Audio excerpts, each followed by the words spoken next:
Hello tout le monde, j'espère que vous allez bien. On se retrouve du coup pour ce deuxième épisode de podcast. Alors déjà, bonne année, bonne santé, de la joie, de l'amour, tout. Je te souhaite tout plein de bonnes choses. Déjà, parce que bon, la dernière fois c'était au mois de décembre, donc là on a jusqu'au 1er février, non même jusqu'au 31 janvier pour se souhaiter la bonne année, donc j'en profite. Bienvenue sur ce deuxième épisode de podcast, du coup. Je suis trop contente parce que euh, j'ai beaucoup échangé avec pas mal d'entre vous. J'ai eu de bons retours, même certains qui attendaient le deuxième épisode. Donc vraiment trop contente que ça vous ait plu, même si c'était juste un podcast de présentation. Alors du coup là, comme je l'avais dit dans le premier podcast, on va engager du coup le sujet enfin the sujet en fait qui est très important, donc la timidité. Donc je sais pas s'il y aura plusieurs podcasts sur ça, mais en tout cas c'est sûr que celui-là sera assez complet déjà pour commencer.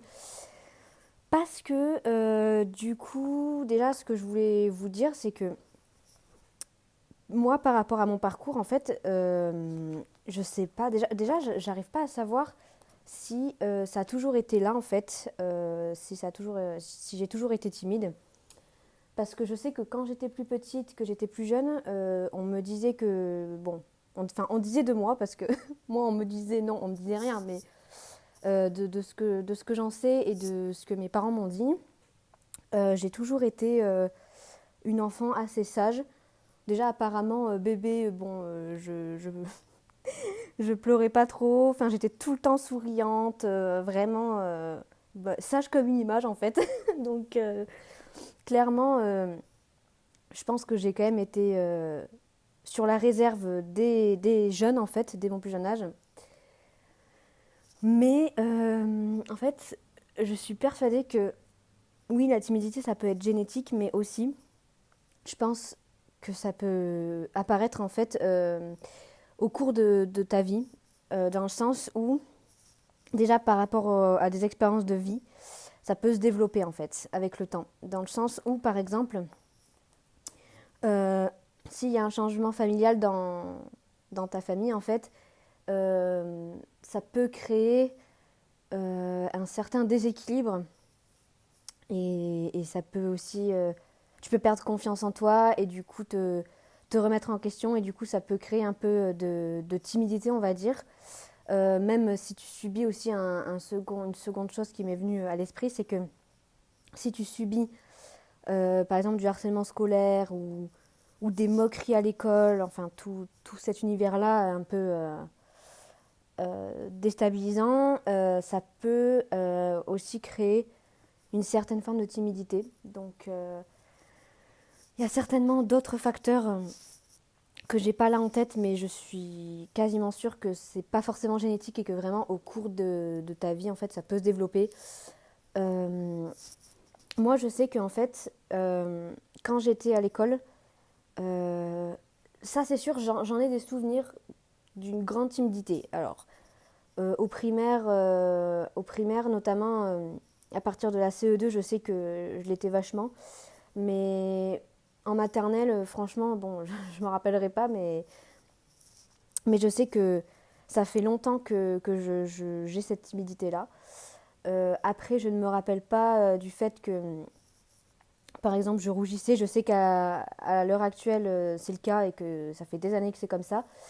Mais je ne sais pas si ça a toujours été là parce que ça ne me traumatisait pas plus que ça avant. Bon, le mot est un peu fort, mais c'est quand même quelque chose de vachement handicapant, si je puis dire. Donc, c'est quelque chose que je vis au quotidien. Donc, bon, c'est pas non plus ce qu'il y a de plus simple.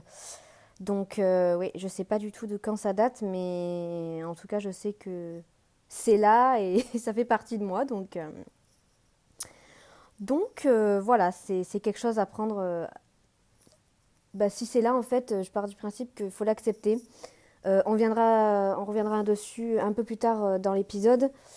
Euh, Parce qu'à la fin, je donnerai un petit peu des conseils, comment moi je le vis maintenant à l'heure actuelle. Mais je sais que ça peut être compliqué Donc, parce que comme je le disais, donc à l'école, c'était compliqué pour moi parce que par exemple, quand il y avait des travaux de groupe qu'il fallait passer à l'oral, chacun son tour, ou même si c'est un travail individuel d'ailleurs, quand il fallait passer à l'oral, c'était très compliqué pour moi. Quand par exemple la prof ou le prof interrogeait, pareil, c'était compliqué pour moi. Il y a des fois où j'avais des réponses, mais juste j'osais pas euh, y répondre. En fait, j'osais pas lever la main et répondre.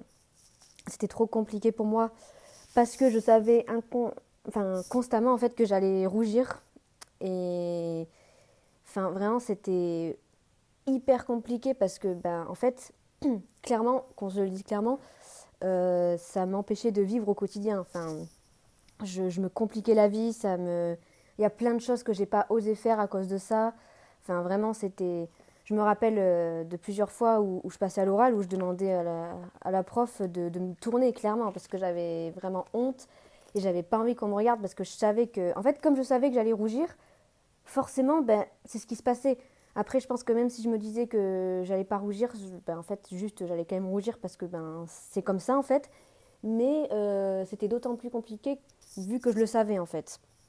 Donc bon, il y a des fois enfin, il y a certaines années où les profs acceptaient que je fasse mon oral de dos, mais c'était assez rare. Parce que je peux comprendre, parce que le but d'un oral, c'est quand même de parler au reste de la classe, hein, mais bon, voilà, c'était pas évident pour moi. Après, je sais qu'il y a aussi au niveau. Parce que la timidité aussi, tu peux l'avoir avec certaines personnes et avec d'autres non. Dans le sens où, par exemple, tu peux très bien être timide au travail, par exemple, et pas dans ta famille. C'est un exemple, mais. Parce que je sais qu'au travail, ça peut être compliqué aussi. Euh, Moi, au début, j'osais pas faire grand-chose devant mes collègues. Je sais que quand je faisais de la caisse, tout ça, c'était pas toujours évident parce que euh, en fait, je pouvais très bien rougir d'une minute à l'autre à partir du moment où, par exemple, un client me faisait une remarque sur un truc, bam, ça partait. Enfin voilà, donc du coup, heureusement, j'ai eu des expériences de vie qui m'ont quand même beaucoup appris et qui m'ont un peu forgé, on va dire. Mais je sais que, enfin, même par exemple, quand j'étais en alternance, au début, pour téléphoner, c'était compliqué, hein, parce que téléphoner devant mes autres collègues, tout ça, enfin, vraiment, j'étais clairement gênée. Ça m'angoissait, vraiment, c'était horrible. Bon, après, encore une fois, en fait, plus le temps passe et plus, en fait, on accepte, plus j'accepte, en fait, la chose, parce que, dans tous les cas, j'ai pas le choix. Mais, euh, mais ouais, c'est comme là, jusqu'à il y a quelques mois, bon, peut-être années maintenant, moins je téléphonais, mieux c'était. C'est-à-dire que en fait, si je peux éviter de téléphoner et que je peux juste envoyer un mail, je le fais. Parce que ça, c'est. Bon, après, ça, je pense que même des personnes pas vraiment timides, je pense que ça, euh, plusieurs personnes sont touchées par ça, par le fait d'avoir peur de téléphoner. Il y a beaucoup de personnes, notamment des jeunes, qui préfèrent envoyer des mails parce que, en fait, ils sont gênés de téléphoner, ça les gêne parce qu'en fait, on ne sait pas vraiment quoi dire des fois, on ne sait pas comment l'autre personne. Vu que c'est pas vraiment un échange en face à face, ça peut être plus déstabilisant de téléphoner que dans le physique, en fait, que dans la réalité. Donc, bon, c'est pas évident, mais ça, je pense que ça touche vraiment pas que les personnes timides. Après, moi, en fait, aussi, euh, je pense que mon. En fait, plus j'y réfléchis et plus je pense que ce qui m'a déstabilisé un peu dans tout ça, c'est que du coup, j'ai complètement changé de vie, entre guillemets, quand mes parents se sont séparés. Euh, Parce que du coup, mon père s'est mis, pardon, avec quelqu'un d'autre, avec une autre femme, qui est maintenant ma belle-mère. Et du coup, elle a trois filles, déjà d'une première union. Et donc, du coup, en fait, on est une famille recomposée. Donc, clairement, ça change quand même un quotidien. On n'est plus juste avec ses parents et sa sœur. Maintenant, on a aussi une belle-mère, des demi-sœurs. C'est vraiment pas pareil. Et donc, du coup, je pense que ça n'a pas dû aider dans le sens où euh, c'est pas. Je dirais pas jusqu'à dire que c'est plus ma vie normale, mais c'est que c'était plus ma vie d'avant et il fallait se réhabituer et se réadapter à un autre quotidien. Donc, et puis comme c'est une grande famille en plus, ben, je pense vraiment que ça n'a pas aidé. Puis en plus de ça, j'ai aussi subi quand même pas mal de moqueries au collège, notamment en cinquième et puis surtout en quatrième en fait. En cinquième, j'étais plutôt délaissée en fait, on va dire. J'avais quelques soucis amicaux. Mais en quatrième, pour le coup, j'ai vraiment subi des vraies moqueries. C'était, je pense, une forme de harcèlement scolaire, clairement. Même si... parce qu'en fait, le harcèlement scolaire, c'est... Il y a plusieurs seuils. Voilà, j'étais pas dans un seuil haut, mais j'en ai quand même subi. Donc, ça n'a pas dû arranger les choses et ça a dû accentuer la perte de confiance en soi aussi également. Donc bon, après, je me considère comme une personne timide parce que forcément, comme je rougis souvent, parce qu'en plus, des fois, en fait, ce qui est pénible aussi, c'est que des fois, j'ai pas l'impression d'être timide dans le sens où ben, je discute normalement, je rigole avec des gens, enfin, je suis quand même. J'ai des bonnes relations sociales, on va dire, mais en fait, juste le fait d'être avec plusieurs personnes, ben, inconsciemment, ça va me gêner en fait. Voilà, même s'il se passe rien, même si on me taquine pas, même si peu importe, ça se peut qu'à tout moment, d'un coup, je rougisse comme ça. Même des fois, je sais que je rigole avec des personnes, il se passe rien, enfin vraiment, on rigole juste. Et juste, je vais être rouge comme ça, sans rien qui se soit passé auparavant, quoi. Enfin vraiment, des fois, c'est à n'y rien comprendre. Donc, je me dis, en fait, oui, je suis timide, mais à la fois, je pense que c'est juste une gêne. Bon, il doit y avoir une histoire de confiance en soi aussi, hein. Je fais un travail sur moi depuis plusieurs années, mais ça doit forcément jouer. Mais, euh, mais quand même, des fois, je me dis, mais pourquoi là je suis rouge alors que pourtant je ne suis pas gênée, je ne suis rien, tu vois. Enfin, c'est très bizarre, mais bon, moi-même je ne peux pas expliquer. Je peux pas expliquer ça, c'est comme ça. Donc voilà, donc après moi, voilà, comme je l'ai dit, c'est surtout le rougissement qui est compliqué. Mais du coup, en fait, jusqu'à plusieurs années, ça me touchait énormément. Même, je me souviens, il y a une période où j'esquivais carrément les repas de famille parce que, en fait, il faut savoir que du côté de ma belle-mère, il y a du monde. Et donc, du coup, à Noël, bah, déjà, on se réunissait tous, il y avait quand même pas mal de monde. Il y avait le repas du 15 août aussi, où peut-être qu'on était, je sais plus exactement, mais on devait être entre 30 et 50, je dirais, tellement enfin, il y avait quand même pas mal de monde. Et en fait, ça me gênait tellement que ben, j'esquivais ces repas-là. Et à l'époque, ma famille, enfin du moins mon père, ma sœur, peut-être d'autres personnes pensaient que je venais pas parce que ben, je me rebellais ou ben, que je faisais un peu la sauvage, on va dire. Mais non, non, c'est juste que, en fait, j'avais tellement peur de qu'on me juge ou qu'on me voit rougir. Enfin, j'étais tellement angoissée à cette idée-là que je voulais esquiver le repas, en fait. Donc, bon. Mais je suis même pas sûre qu'à l'heure actuelle, ils le savent, hein. Enfin, peut-être qu'ils s'en doutent, mais j'en ai jamais vraiment discuté avec eux. Mais vraiment, c'était quelque chose. J'avais même esquivé quelques repas de Noël. Bon, pas vraiment beaucoup, pas autant que le 15 août, parce que Noël, c'est quand même en famille. Mais je me rappelle qu'à l'époque, ben, j'allais chez mon ancien copain. Voilà, si je pouvais esquiver, surtout le 15 août, je le faisais. Donc, c'est pour dire à quel point c'est quand même un peu traumatisant quand, quand ça arrive, quoi. Mais là, à l'heure actuelle, en fait, donc, comme je disais juste avant,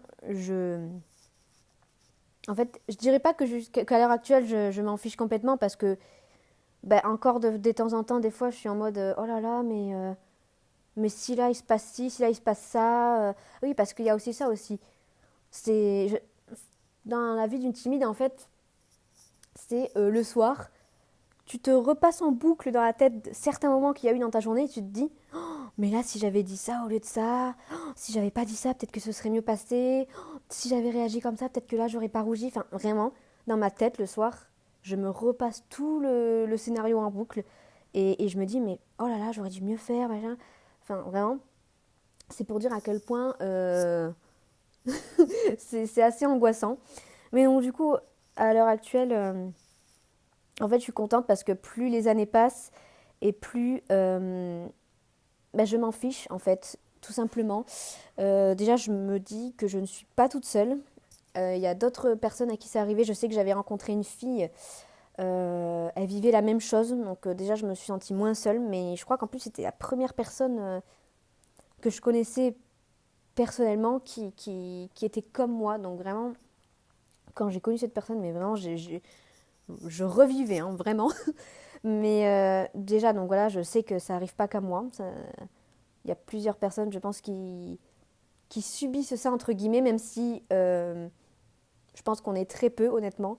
Parce que des timides, il y en a, mais au point de rougir comme ça, souvent, pour pas grand-chose, j'en connais pas beaucoup. Et je pense pas qu'il y en ait énormément. Mais, euh, mais du coup, voilà, à l'heure actuelle, de toute façon, c'est là. Donc, en fait, déjà que ça plaise ou non maintenant, je m'en fiche. Le regard des autres, c'est pareil, ça a été compliqué. J'avais toujours peur du regard des autres. Là, à l'heure actuelle, c'est encore un peu le cas, mais plus ça va, moins c'est le cas. Donc, c'est comme ça. Euh, c'est moi, je suis comme ça. Donc, de toute façon, c'est là. Et je ne pourrais pas. Il n'y a pas de remède miracle pour ça. Je peux pas dire à ma tête, non, non, surtout rougis pas. Non, non, ça prévient pas vraiment. Donc, autant l'accepter en fait.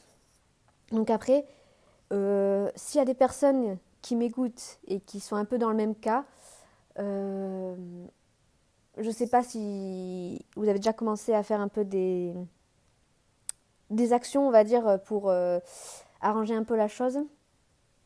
Mais je sais que bah, déjà, on peut faire un travail sur soi-même dans le sens où bah, il y a plusieurs petites choses qui existent. Par exemple, je sais que faire du théâtre, ça peut aider. J'en ai fait une année quand j'étais plus jeune. Je sais plus quel âge j'avais. Peut-être 17 ans ou 15 ans, je sais plus du tout. Mais je sais que ça m'avait aidé parce qu'en fait, bah, tu te mets en avant en fait dans un rôle et du coup, bah, t'as pas le temps en fait de réfléchir à oh, est-ce que je vais rougir ou quoi parce que vu que tu es concentré sur ça, sur ton rôle, et ben ton cerveau, enfin t'as pas le temps d'angoisser en fait. Et, euh, et je sais qu'en plus, du coup, faire du théâtre, c'est ben du coup tu te redécouvres un peu aussi. Enfin moi je sais que c'est ce que ça m'a fait. Bon après j'avais pas continué, je ne sais plus pour quelle raison, mais là ça fait un moment que j'aimerais bien m'y remettre, pourquoi pas. Parce que je suis persuadée que ça peut aider.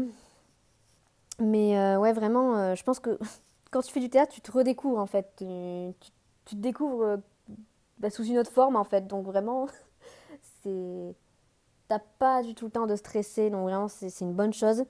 Après aussi ce qu'il faut faire c'est faire des choses qui nous plaisent. Qui nous stimulent par exemple ou qui nous mettent en valeur. Donc par exemple être dans une association, je sais que ça peut améliorer la confiance en soi et du coup ça peut faire baisser je pense un petit peu la timidité. Voilà, enfin se mettre en avant en fait et en valeur aussi ça va juste nous aider à progresser et à prendre confiance en soi. Donc ça c'est des bonnes choses. Après par exemple si t'es vraiment gêné par exemple je sais pas moi t'es à l'école et en fait t'as l'impression, tu sais, tu te compares, t'as l'impression d'être nul par rapport à celui qui est à côté, tu te sous-estimes, enfin tout ce que tu veux. Ben, par exemple, tu peux, toi de ton côté, si vraiment c'est quelque chose que tu sais que ça changera pas et t'auras beau ne pas te comparer, tu te sentiras quand même inférieur. Bon, déjà, euh, je sais que maintenant avec les réseaux, on a tendance à beaucoup se comparer, tout ça, mais en fait, chacun est comme il est, chacun a ses valeurs, chacun a a sa propre culture parce que par exemple ton voisin il va savoir quelque chose que toi tu connais pas et inversement en fait il y aura toujours des choses. Je pars du principe qu'on a tous sa culture en fait vraiment, mais si vraiment c'est plus fort que toi, ça t'as besoin en fait de d'apprendre en fait sur un certain sujet pour moins te sentir gêné, ben juste ce qu'il faut faire là, c'est toi faire tes recherches de ton côté, apprendre de ton côté. Et par exemple, s'il y a un sujet, moi je sais que c'est le sport, je suis super nulle en sport. euh, et pourtant j'aime bien en faire. Hein, j'aime bien faire du sport, mais le sport à la télé, tout ce qui est rugby, piscine, tout ce que tu veux, je n'y connais rien. Il y a juste un peu au foot, je m'y connais un minimum en foot, parce que ben, vu qu'il y a l'Euro, la Coupe du Monde, tout ça, ben, forcément c'est l'actualité, enfin c'est des moments forts, donc tu connais un petit peu les footballeurs, tout ça. Mais à part ça, tu me demandes un skieur connu, je ne saurais pas te dire, même quelqu'un qui fait de la piscine, voilà, tout ça, les JO, tout ça, enfin, tu vois, j'y connais pas grand-chose. Et bah, par exemple, si c'est vraiment quelque chose que tu penses que ça peut te gêner, si jamais on en discute, enfin, t'en discutes avec quelqu'un, ou par exemple en cours ou quoi, où t'as peur de ce qui peut se passer, ben, peut-être essayer d'anticiper un petit peu la chose en se renseignant un petit peu dessus. Moi c'est ce que je faisais en fait. J'anticipais en fait et je me suis dit, bah attends, on va peut-être parler de ça et tout. Faudrait peut-être que je me renseigne un petit peu. Puis toi, en plus, pour ta propre culture, c'est pas mal aussi. Enfin, moi, je sais que j'aime bien. J'aime trop en fait. Moi, je suis trop curieuse. Genre, déjà, dès que j'entends un mot, je connais pas. Je vais taper sur un Google def, machin truc, avec le mot. Enfin, vraiment, j'aime trop en fait, ça, limite, ça me stresse de pas regarder. Genre, par exemple, s'il y a un mot que je connais pas, ça va me stresser de pas regarder la définition, en fait. Enfin, bref, ça, c'est moi aussi qui suis un peu tarée. Mais, euh, mais voilà, ça pour dire que, en fait, si vraiment c'est plus fort que toi, juste tu peux anticiper un petit peu. Et puis, si vraiment tu le fais pas et que ben, tu te sens moins bien que la personne à côté, juste dis-toi que toi, il y a plein de choses que tu sais que lui ne va pas savoir et que dans tous les cas, tu fais déjà de ton mieux en fait. Enfin, et je pars du principe que faire de son mieux, c'est déjà beaucoup en fait. Puis surtout, quelqu'un de timide qui est là, parce que moi avant, je sais que je fuyais, du coup, comme je t'ai dit, c'est par rapport au repas de famille et tout, je fuyais. Ben, à l'heure actuelle, juste, je m'en fiche tellement que je préfère faire face en fait, parce que dans tous les cas, enfin, c'est dommage de perdre des moments en famille ou de perdre des moments où, en fait, où ça pourrait juste bien se passer, euh, juste par stress en fait. Du coup, je pars du principe que tant pis, sûrement que je rougirai dans la journée 2, 3, 4 fois, j'en sais rien, mais dans tous les cas, je suis comme ça. Ma famille, ils savent que je suis comme ça. Même mes amis savent que je suis comme ça. C'est tout. Et puis s'il y a quelqu'un qui ne sait pas que je suis comme ça et qu'il voit ça, bon, ça sera peut-être un petit peu déstabilisant sur le coup, mais dans tous les cas, qu'est-ce que tu veux y faire? Dans tous les cas, t'es comme ça. Et la personne va pas te dire quoi que si. Il y a des personnes qui te disent quand même ah, t'es toute rouge, ah, machin. Alors, disclaimer, les gens qui écoutent ça, s'il vous plaît, arrêtez de dire ça aux gens qui sont rouges. Genre vraiment, on le sait déjà en fait. Donc ça va vous servir à quoi de nous le dire? Euh, Si en fait il y a quelque chose que tu as envie de dire à quelqu'un, pense au fait que si cette personne ne peut pas l'arranger sous 3 secondes, ça ne sert à rien de lui dire. Parce qu'en fait, la personne, déjà, de un, elle le sait déjà. Euh, Elle le sait déjà. Et puis, en fait, ça va vraiment rien changer que tu lui dises, en fait. Vraiment, à part le fait que ça va la mettre mal, tu vas mettre mal à l'aise la personne. Et après, la personne va ruminer sur ce que tu as dit. Et même le soir, il repensera dans son lit. Ça va servir à rien d'autre. Donc, vraiment, euh, si tu écoutes ça, ne dis pas aux gens ah mais t'es rouge, ça ne sert à rien. Vraiment, cette personne le sait déjà. Voilà. C'était la petite parenthèse, mais du coup, je sais plus pourquoi je disais ça. Si, voilà, je disais, du coup, franchement, euh, on va bientôt arriver à la fin de ce podcast parce que je pense que j'aurai fait à peu près le tour de ce que je voulais dire. Et donc, comme je disais, il y en aura peut-être des suivants en fonction de si j'ai des choses à... Oula, pardon. Si j'ai des choses à rajouter, elle était dure à dire cette phrase. Mais juste, euh, franchement, ne vous excusez jamais d'être vous-même, vraiment.